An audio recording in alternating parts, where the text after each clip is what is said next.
how it felt. Like on the outside, I was still smiley Sarah. You may have not even known I was using and drinking. Dive into blackness that I had to go into Yeah. in Some order. people call it the dark night of the soul.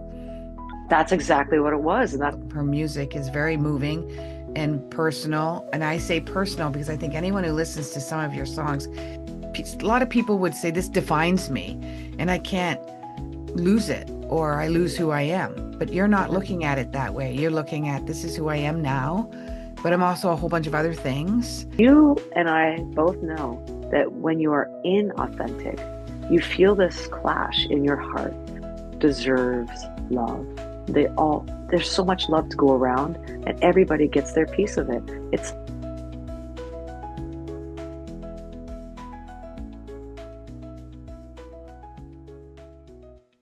Hello, everyone. Today I have a special treat for you. This is going to be one of the most inspiring stories that you're going to hear. It's going to inspire you that you can be much more than who you are. And it's not to downplay that where you're at now is not a best place, but as souls, hybrids, I call us hybrids, we're human souls, we're always on a path up and we struggle.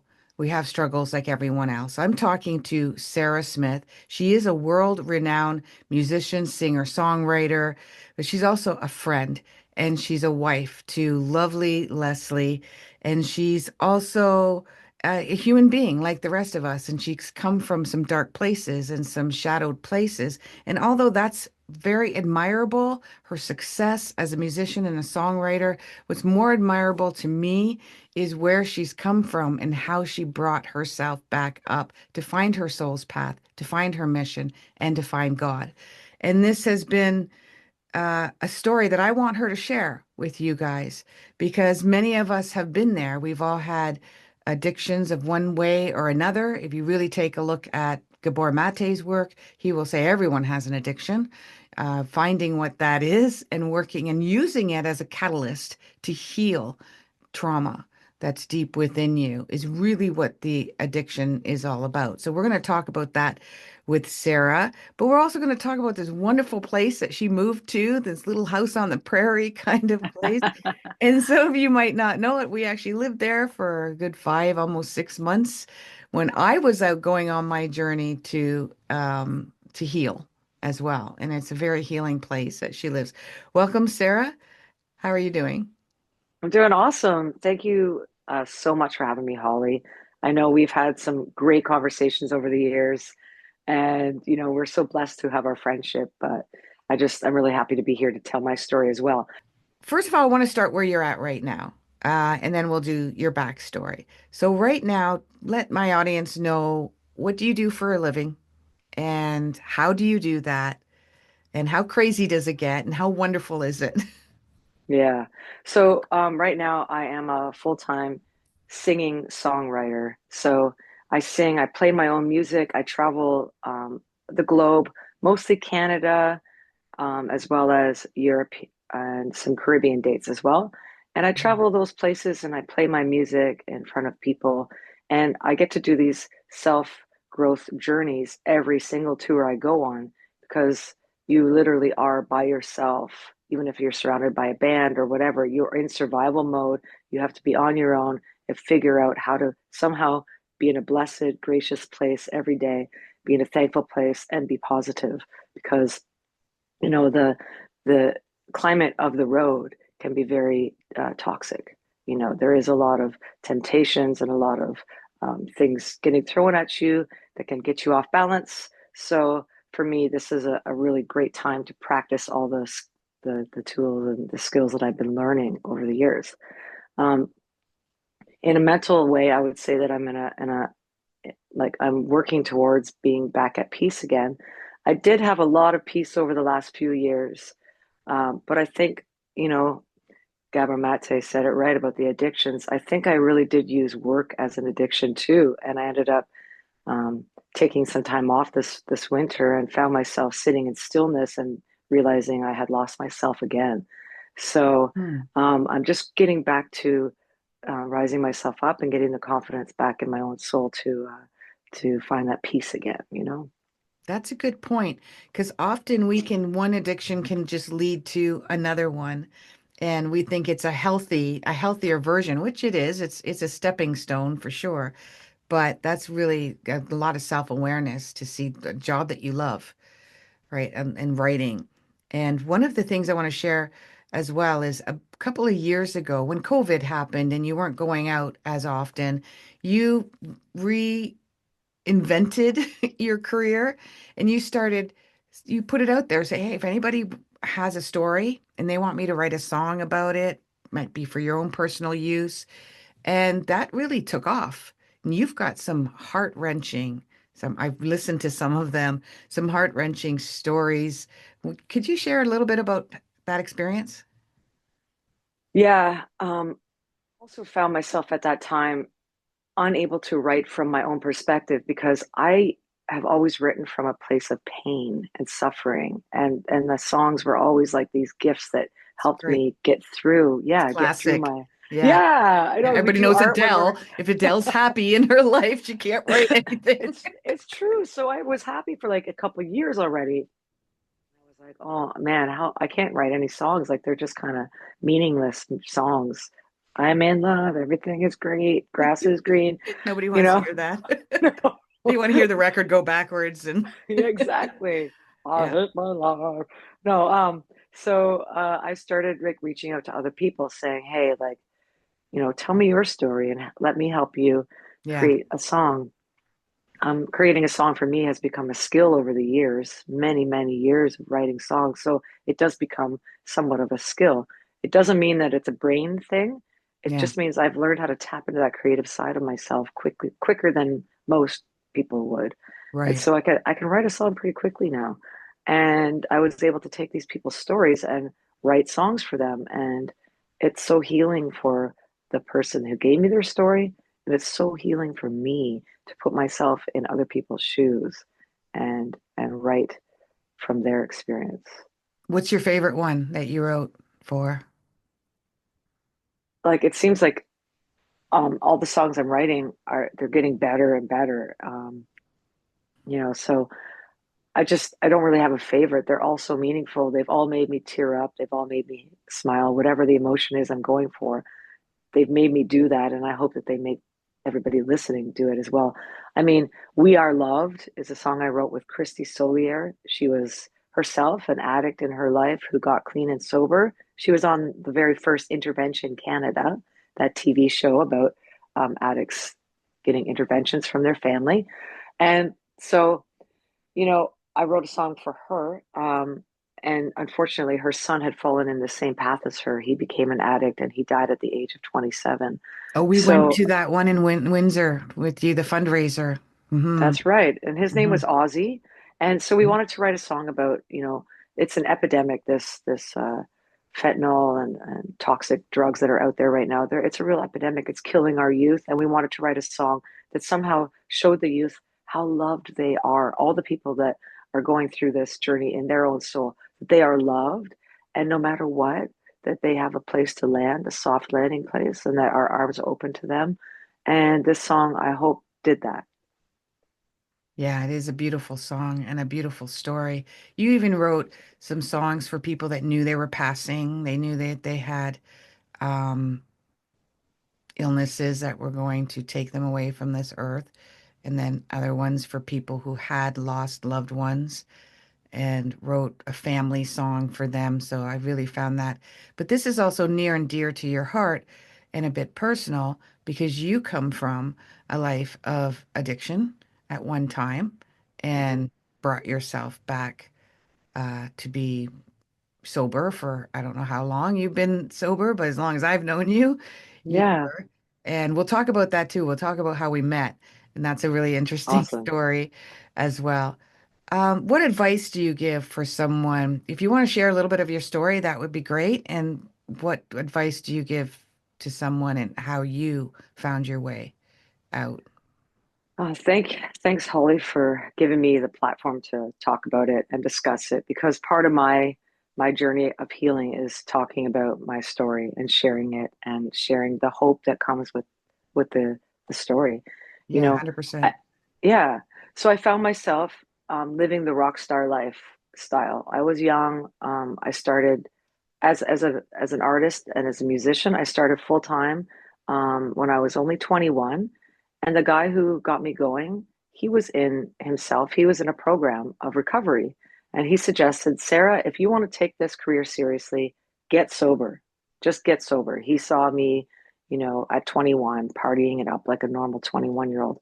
And I took his advice because I really respected him. And I got sober, and I got sober for 8 years at that time Mm. with the help of recovery programs. But I kept hearing all the stories from people about their recovery and their journey. And I just felt like maybe I didn't quite have the experience of going down that far as everybody else. And I couldn't quite relate to people's bottoms. Hmm. And eventually I fell off my own sobriety. And I was then got into some heavier drug use. And I was doing that for 10 years. And that 10 years was a real challenge and a struggle because I knew the answer was on the other side, but I felt like my soul was just not ready to go there again yet. It's like I had to go through the darkness, this dark, you know, I dive into blackness that I had to go into Yeah. in Some people order. call it the dark night of the soul. That's exactly what it was. And that's how it felt. Like on the outside, I was still smiley Sarah. You may have not even known I was using and drinking. Most Hmm. people didn't. And inside, I was just this dark ball of emptiness and sadness. And I just could not, I was using it to hide this pain that I was feeling in a relationship that was just not fulfilling me. And I was unsure of who I was at the time. And I went against a lot of my own core values. I started having some affairs and things like that that I would never do to this day. But at the time, it was the way for me to find happiness. I Hmm. just was finding like reaching out for all these impulsive ways to feel happiness Hmm. and peace. And then in turn, it just made me hate myself and dive deeper into that black hole of addiction and loneliness. Um, what happened was I eventually started really trying to get back into recovery again. I started going to meetings and reaching out to people who I knew I could get some advice from.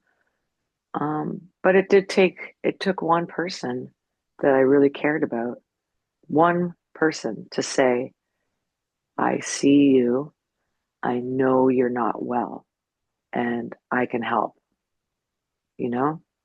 As a strong lady, as a strong woman, I was kind of just always go, go, go. But to have that person I respected tell me they could tell I wasn't well, it made me think, okay, it's coming out on the outside now. And now it's time that I can't hide it any longer, you Hmm. know?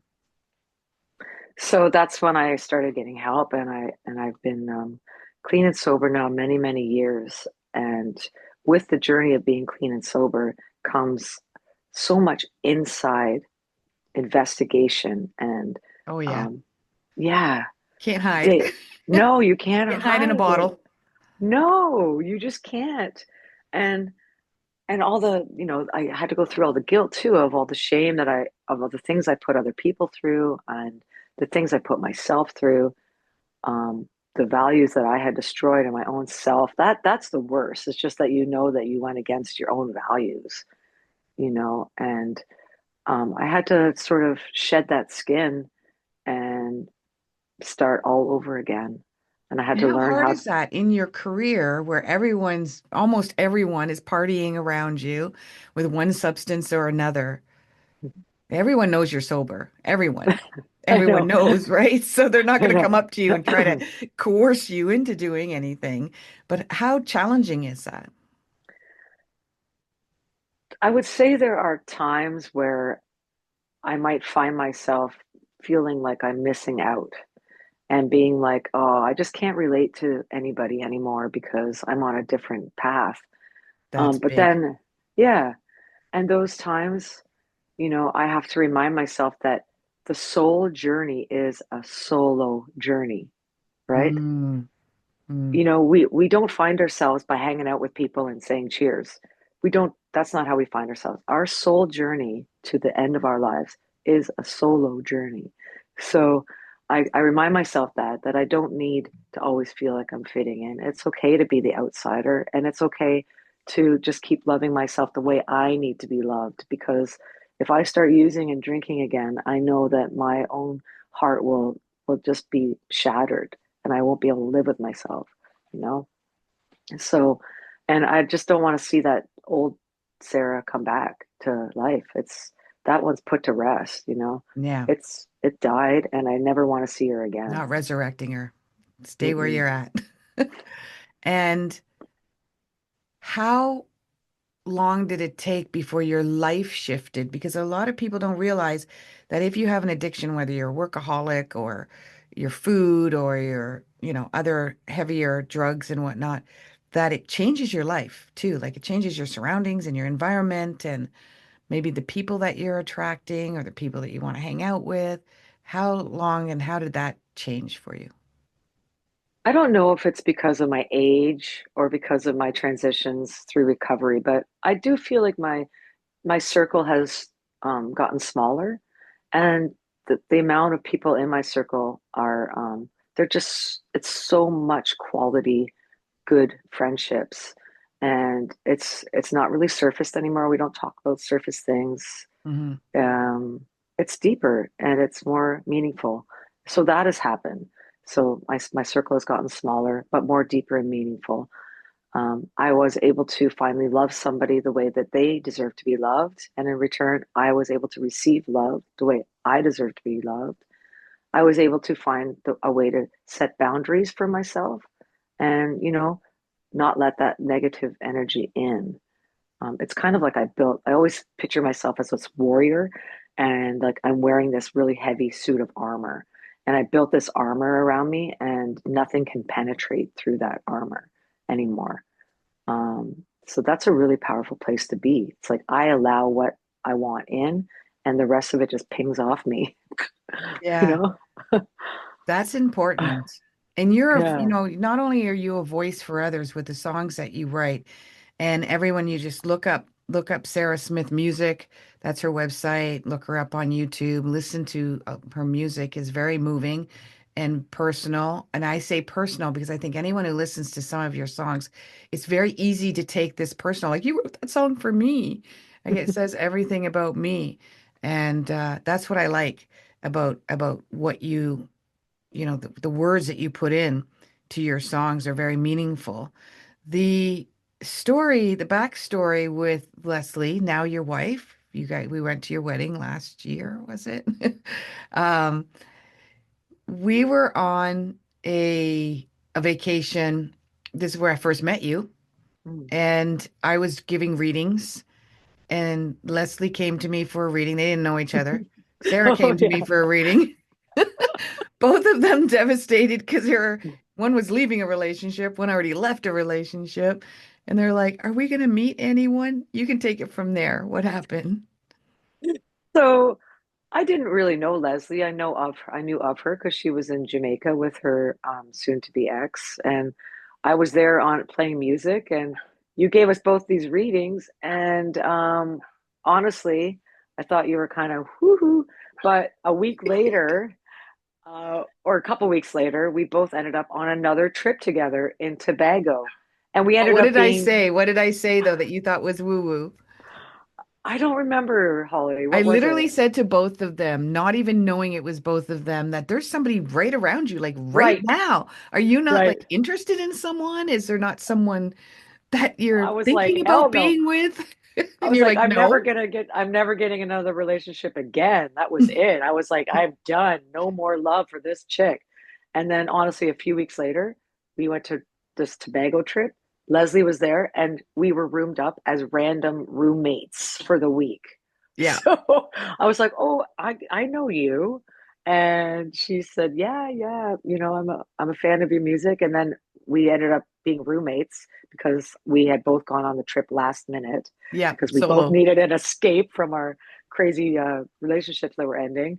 Yeah. And yeah, we just it was like fireworks. Both of us were just instantly attracted to each other. It was like the universe was just like telling us this is meant to be. And both of us Oh, told in each so other many about, ways. yeah, and then we told each other about the story about getting our readings. And I was like, wait, she told you that? And she told me that? And we were like, holy crap. So from then on, we just respect all your gifts. And we have just Oh, thank you. we've leaned on you through the years a lot.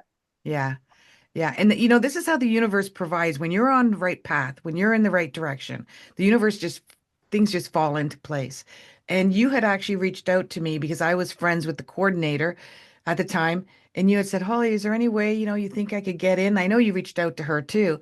And I put the bug in her ear as well. And she figured it out and got you there because then somehow Leslie wanted to be solo and wanted a room to herself. And it just all landed like perfectly. And several years later, you guys are married. And talk about your world getting smaller. They moved from Ontario, just in a outside of a larger city. And now they live on this little island. I mean, you can tell if you want, but they live on this little island of like 2,000 people. That's all that's on there. And like that's why I called it Little House on the Prairie because we stayed there for almost 6 months and we stayed in a little cabin that's in the back of their house. And that's, yeah. Tell us about your experience with living in a small, not even a small Oh, town, like an island. it is just, it is so beautiful. There's a community here. Community was what I was craving, and I didn't even know it. Like, I've always We had the all Sarah, are. It's an epidemic. right, right. I always had the Sarah Smith family as a community. All the people that come to my shows, they're all friends of mine. I would call them friends. Like if I was on my deathbed, I know a lot of those people would come to see me. Mm-hmm. That's what I would call a friend. Yep. Okay. But there was something missing in my own heart and with Leslie. I think we had started a fresh relationship. And when two people get together out of other relationships, sometimes there's people find it hard to choose sides. Who do I hang out with? Who do I support? And a lot of people just sort of back off for a bit, Mm-hmm. which is totally Is this going to understandable. last? How long will Yeah, this be? Do I invest myself in this relationship? Yeah, right. absolutely. And I get that. I'm doing that to a friend right now too. I'm backing off because I just don't I don't know what to do. So I'm kind of Hmm. showing my support by just being quiet to both sides. Yeah. And so we felt that a little bit like, okay, who's our real friends here? And we did keep our real friends in Ontario, the ones that stood Hmm. beside us and, showed their support. And thank you everybody for that you know who you are. You're our Ontario family. You're one of them, Holly and Hmm. Arnie. And, then we just decided that it was time for a change. And it was COVID, and I had no gigs, and I was bored. So we bought a school bus, and we decided to create a house out of a school Like bus. a lot of people did during that time too. Everybody wanted to get out of Dodge. Yeah. So Well, you did the school bus route. I hate the snow so much. So anyway, Tell me about it. oh, so in November, we of that COVID year, November, we came to BC to suss out a place where we could put our bus because we had Googled the warmest place in Canada and Victoria came up, right? Hmm. Hmm. So we found ourselves flying into Victoria, checking it out, and we were looking for a property to put our bus. There's a lot of intertwining stories in between all that. So many. Like, I'll just give you a quick example. One, we ended up taking care of somebody's Airbnb for them while they were in the process of moving from Ontario to the West Coast as well. Two, Leslie ended up getting her job got eliminated from Ontario, but she got a new job based out of Victoria. What? See? Yeah, yeah. Universe, Three, God, energy, whatever you want to call it. we were able to sell our house in Ontario within 4 weeks, and Yeah. we had one viewer look at our house, and they paid us cash for what we wanted. You know, and we had friends offer to drive my vehicle out all across Canada. We did one of them. Yeah. Well, that's And, another story. I Yeah. know there was just so many things that lined up and got us out here. And we found ourselves living near Victoria for the first month or two, taking care of this Airbnb. And we took a weekend vacation to our island that we now live on. And while we were here, we decided, screw the bus.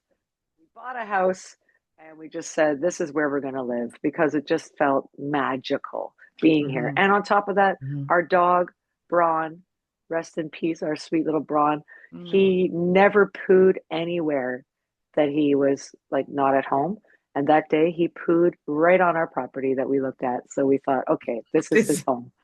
he's marked his territory. Wow. See, you got to look for little signs like where your dog poos. It's very important. It was important. It He never is. pooed away from home. So we Some thought, oh, people don't look for those signs. There are yeah. crazy little signs, and it is a beautiful, magical place. I hiked so much there, and it's so hilly, so you get a good workout when you're hiking.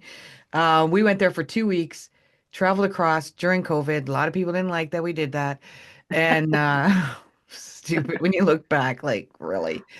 And we were supposed to go for 2 weeks, and 5 months later, we were still there. We were actually going to stay even longer, but something happened back here, and we had to come back for different things. But I still love it out there as well. I'm still trying to figure out how can we go out there in the winter, 6 months Yes. out of the year.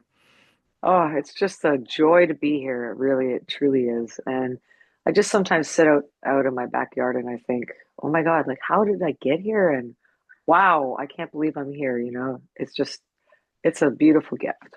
Yeah, the whole area, there is so much to do there. Like you can never really get bored. We didn't even see half the islands we could have seen. I Yeah. know. Not even close. Like No. there's 38 beaches here and that's just the beach fronts. And then there's Yeah. the viewpoints and there's the Yeah. hiking trails and it's a small little place, but it's just never ending adventure. Advice do you give people that are trying to either quit a bad habit or have the courage? Being a musician is not easy. It's not a 9 to 5 job. You're not getting a steady paycheck. It's very uncertain career to have. And I think a lot of people that want to be entrepreneurs in any way or healers, they struggle with that same problem. Um, you know something, Holly, like I don't know, maybe it was my youth at the time, but somebody told me if you follow your heart and you do your art, then the universe will provide for you always. And that's a really heavy statement. If you follow your heart and do your art, the universe will provide for you always. I love it. And I've never had a job other than music in my adult Hmm. life. Other than I do 1 day a month at our local recycling depot. Yeah. But that's She just gets her kind of hands my, dirty. yeah, She's just a I rock like it. star. Um, but I've always had a roof over my head. I've never skipped a meal. I've never skipped a meal. I've always been fed. Um, I've always been taken care of if I've been unwell. I've always had people here for me if I need help. And I've had some time that I was able to give back and help others as well. Hmm. And I mean, I don't know how sometimes I'm like spending money on things and I think, how is this money in my bank? Like I don't even know how it gets in there sometimes, but it's there. It's crazy. I'm telling you, it's crazy. I 100% relate. And I'm a bit older than you, and I came into my career later. I did all the average mainstream careers jobs before that. And when I was ready, I would say about 10 years I was ready. But when I was really ready to put it out there, everything lined up. I got endorsed by one of the top psychologists that's been on Oprah. She had a huge Wow. following, so everything just lined, and it still does. Like there are months, you probably have them, not months, maybe a few weeks where it dies down and you're like, is this it? It's over? Mhm. Yeah. I'm not going to get another gig. I'm not going to Yeah. get another client. And Yeah. it picks right back up again and you're back at it again. Like universe I just know. wanted you to have a break, calm down. I know. I know sometimes like I give myself pauses. I make myself take breaks. And then in those breaks, I'm like, okay, maybe I should stop doing music. This is really nice to be on this break. And maybe I'm not needed anymore. My music is irrelevant. I have nothing left to say. And that's like, like it's so funny how it works. But then boom, up comes another gig or boom, somebody reaches out to do a songwriting project, and the universe reminds me, you're still needed. You still have your life's purpose, and your work is here right now. You know, Yep. Yeah, 100%. amazing. And when you're not doing it, it calls you back too, right? If you take a break, it Mm, says, come back. What are you going to yeah, do? I mean, it's yeah, wonderful as a musician. You can be the person that experiences it around a fire with four or five friends, or, globe trotting all the way to Germany and yeah. having an audience of, you know, 300, 400 people. So I love that. So what advice would you give to people then that are struggling? Um, yeah, my advice is that to take that leap of faith and to trust the universe because you will be okay. You do have to have a business hat that you wear. You do have to know that money comes and goes, and you do have to trust that it will be okay and that it will all work out for you. That's a huge Mm. one. And if you doubt or don't trust it, um, you probably won't survive. So the when I felt the passion to do this, to do music, I just felt so motivated and passionate, and nothing anybody said could stop me. I just did it, and it just rolled, and it just kept rolling and flowing and rolling and flowing, and now here I am, 28 years full-time musician. Wow. And I tell people that too, whether they're healers or musicians or artists or creators or just business. I got a client who quit a big marketing corporation and started her own marketing solo and was never been so busy. She was terrified of leaving it. Wow, Now she's so busy. People followed her, they found her. And wow. where did she go? I like the way she works. And I find that, and it all lined up for her as well. And I find that I tell people, this is a soul contract that you made to fulfill this dream. And it doesn't necessarily mean it's not exactly what it is that you're doing. It's not the title of what you're doing. It's that everything is checked off. All the boxes are checked off in your soul that you need in your life. And people are waiting for you to show up. There are people that are waiting to be entertained, are waiting to be inspired, that are waiting to be healed by your particular modality or want your marketing skills. And you're kind of doing a disservice to these people that are waiting Hmm. for you to show up because It, yeah, people sorry. walk around going, how come I haven't found this and I haven't found that? Well, it's probably because half the world hasn't showed up to do what they're supposed to do. And we're waiting for that. Sorry, go ahead. I also I also have to remind myself that it's a total gift that I've been given, and I have to live in this gracious space. And if I don't live in this gracious space, it can get really negative, and the Yeah. self-talk can be very harmful. But I also want to say that I am not just my guitar hands, and I am not just my voice, and I Yeah. am not just my creativity.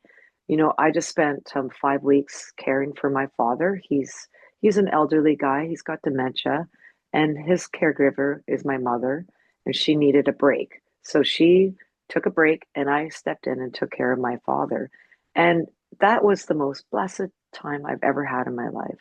It was super lonely and scary, and there was moments where I had to really reflect on my life. And then there were these moments just of like pure life moments where I got to like laugh with my dad, and we got to eat some meals together and listen to music and just these connection type moments. And so I thought to myself, if music doesn't work out, I can always just be a caregiver. I would love that.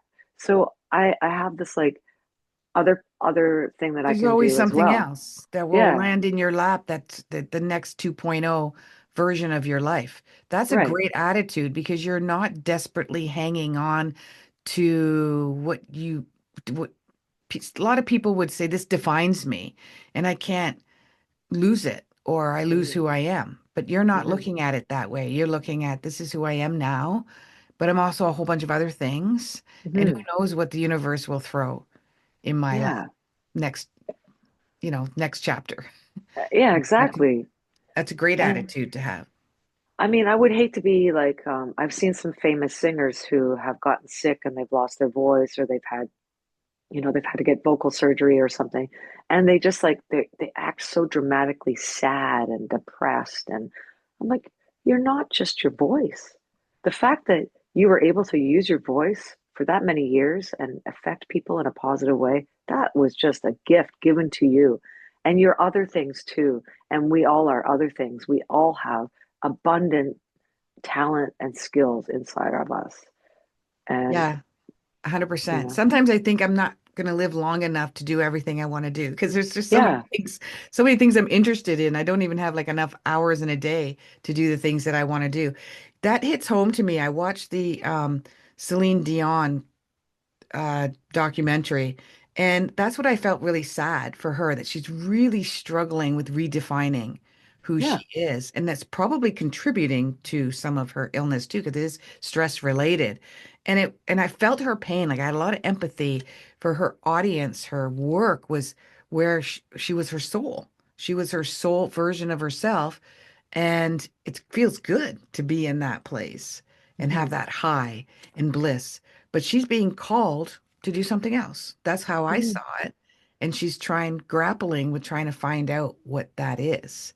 But she was still struggling to keep singing, keep singing. I got to keep singing, Like right? I So, was looking at it being like, man, don't you see you're supposed to be a mom right now? Just be a mom. yeah. Like you're And loaded. yeah. Like take some time and be a Stay mom. home, be in Enjoy your nature. children. Yeah. You Yeah. know, Because they were I still it was young easy. teenagers.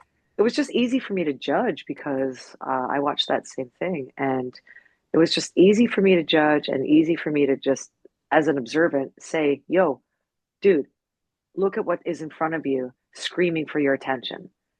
You 100%. know, so Yeah, I had a hard time watching it, but me I too. watched it to the end anyways, but I had a hard time watching it because I was like, what is this? What message are you giving people? Yeah, What is the yeah. reason for this message to But watch? maybe Holly, like you and I, we're sort of independent. We've been indie our whole lives and we've had to just go with it. If somebody throws something at us or we get sick, we Make it have to, work. yeah, we have to figure out a way to twist our lives so we can just make it work somehow. Boom, boom, boom, boom. We're always doing this. But she was Yeah. just like kind of like in the rat race, like the whole, like the rat She couldn't let go. wheel. She can't let Yeah. go.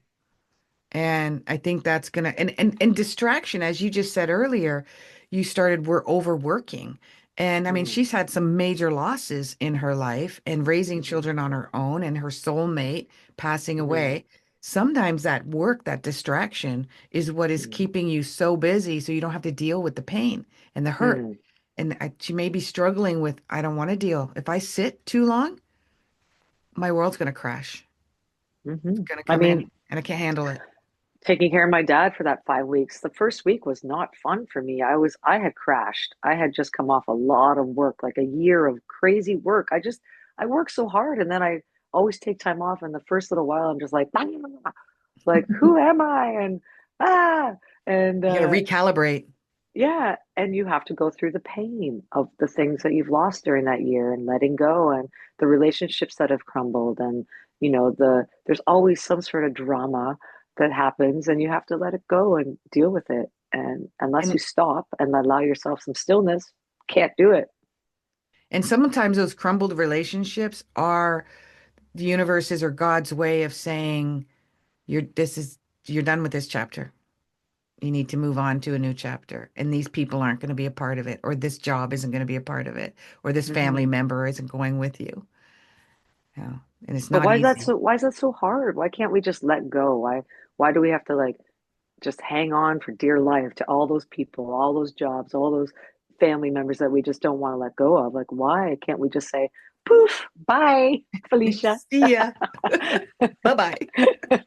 I know. I've actually been pretty good with it in my life to do that. But one particular situation in my life right now, and you know what that is, it's it's reminding me that there's little bits that are still there from old trauma that's still there that needs to come out. It needs to Yeah. be resurfaced, and other people can trigger that. Say, oh, by the way, you didn't master that one. There's still a little tiny bit left. And you can't evolve without working on it. Like your Mm-hmm. evolution is a part of the dissolving of Mm-hmm. the old. But yeah, Mm-hmm. I mean, I'm a fairly flexible person. I think my my point was when I became a single mom, I was like literally had a breakdown. I thought, I can't do this. This was like the Mm, worst thing, my worst nightmare was something I never wanted to happen growing up. I was like, I'm gonna get married and have all this perfect stuff. But I mm. did it, not on welfare, no government assistance, Wow. went for 3 jobs. I found places to live. For the first 4 years, I did it. Not much from the ex. It's not much money at all from there. And I did not have a stable 9 to 5 job. I went and got one to make it work. And now I look back and go, I don't have that fear anymore that if something suddenly changes, I won't be able to manage it because I did. You just have to do it once. Mm, And then you can mm, do it. But what happens with a lot of people, to answer your question, is they would look back at that not as, oh, look, I'm stronger than I thought I was. They look at it like, what if this happens again? And this time I won't make it. A lot of people think like that all the time. That's mhm, a fear trauma. That's when you know that you have not healed that trauma mm, because yeah, it's the accident that you think will happen twice mm. and you'll be in the same position again. And most likely, no. 99.9. There are people that have been hit by lightning a few times, but that's very, very rare. Oh my gosh, that is crazy. That's It's so very, very coincidental. rare. And they survived. Yeah. Well, Wow. I think that's great advice to be more flexible. Let the universe, people say, why can't I manifest? Why aren't things happening for me? Because you're not flexible enough. You don't know how long your manifesting can take a week. It can take 5 years. It could take 10 years. And you're not going to see it unfold unless you quit that job, unless you become much more flexible and suffer whatever the pain is that you need to heal while you're in transition. I 100% agree with you. I kind of want to say too that the less attached we are, the easier it is to allow the universal Desire. flow to like the flow just when I'm in flow, it's because I don't care. Like I'm just like, whatever, you show me the way because I'm Yeah. trying to get out of my own way and just let the universe Yeah. show me the way. And like Leslie always says, I'm in la la land half the time because I'm just like floating in this dream state all the time.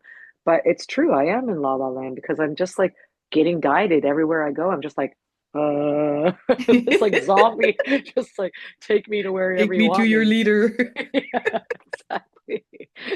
But that's true. I do allow the flow. And when I'm in a negative space, that's when I'm not allowing the flow. And I'm trying to control everything. And that doesn't work for me.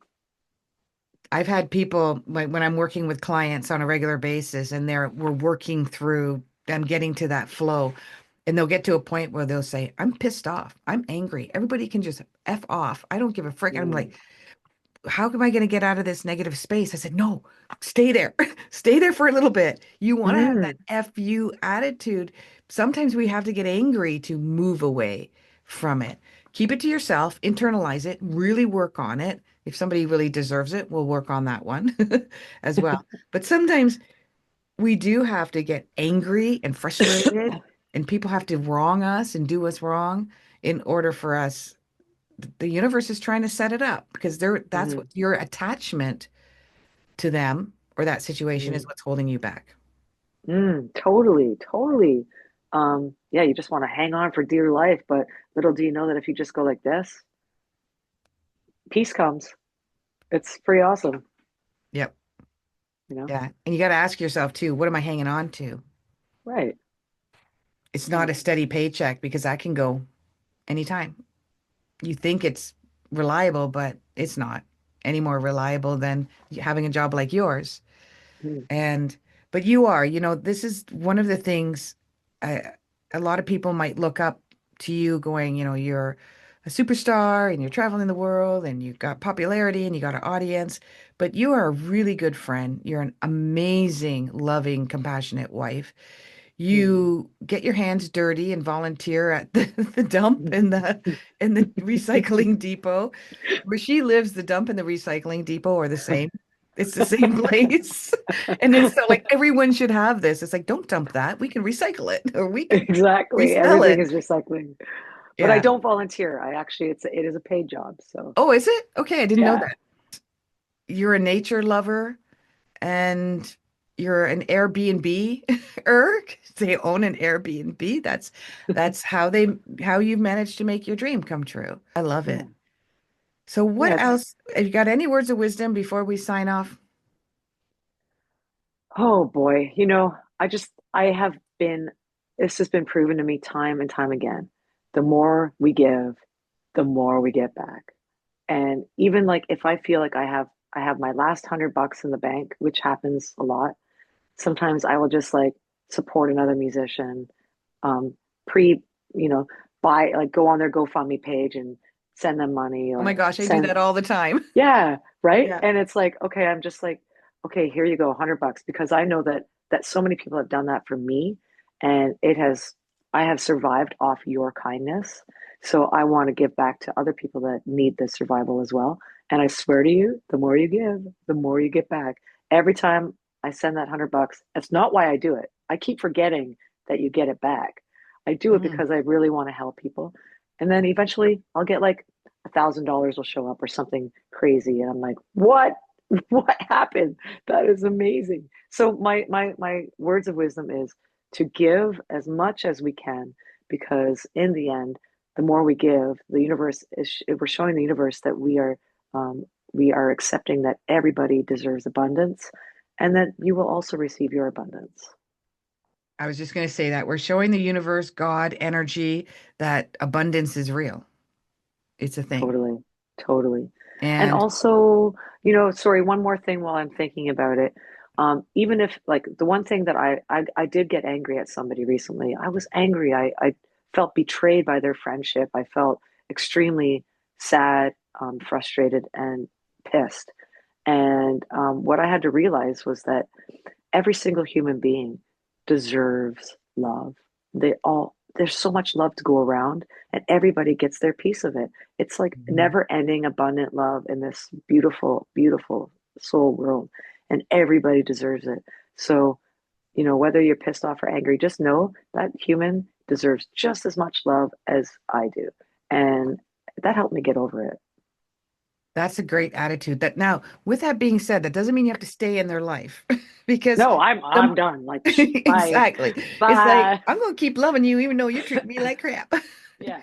No, you have to set your boundaries and walk away and look at it as a sign that this is, but it is painful. A lot of people with family members will stay in that relationship because they have an ideal of where they want it to be. And it's like, damn it, I'm not leaving this relationship until I get what I want. And sometimes you do need to walk away and with no determined time frame. I have walked away from friendships and or they just disappeared or whatever. And 20 years later, we hook up again and we're like buddies again and talking all, Zoom calls for hours. So you never know what's going to happen in that time frame and what's happening in their life that they're going through as well. But that's a great advice. A lot of people are going, that's probably the number one of the three big questions I get. One is, when am I going to be rich and famous? One is, when when am I going to meet my soulmate?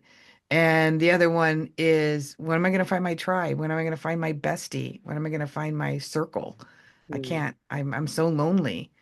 mm, And I'm like you and half more than half the planet. Like this is the mhm, world we live in right now, and it is hard. But the less mm. authentic you are, suddenly I just found a couple of really good friends. I'm like, where have you been all my life? Like, we can't stop talking to each other. Hours go by and we're like, Aw, what happened? How did we that's sit here so and talk for great. 3 hours? That's Um, amazing. Walk and they hike, which is what I like to do as well. But at this stage of the game, it would have been nice to find somebody like that a long time ago, but things had to happen to bring us together. Globally, things Hmm. had to happen to make us connect, or locally as Hmm. well. Hmm. So we just have to be, and the more authentic you are, don't fake it. I'm guilty of that. I'm guilty of like, okay, I'll go out and I'll have that small talk conversation. I need to drink some wine to do that. And Hmm. I don't want to do that anymore either. And that's what I like Hmm. about what you said earlier is, well, I haven't done it in a long time, is don't have those inauthentic conversations with people. Just they can find a lot of other people to do that with. There's a lot out there. Yes. And you know something? I was working in a play group, and the leader of the theater said, what is just be yourself?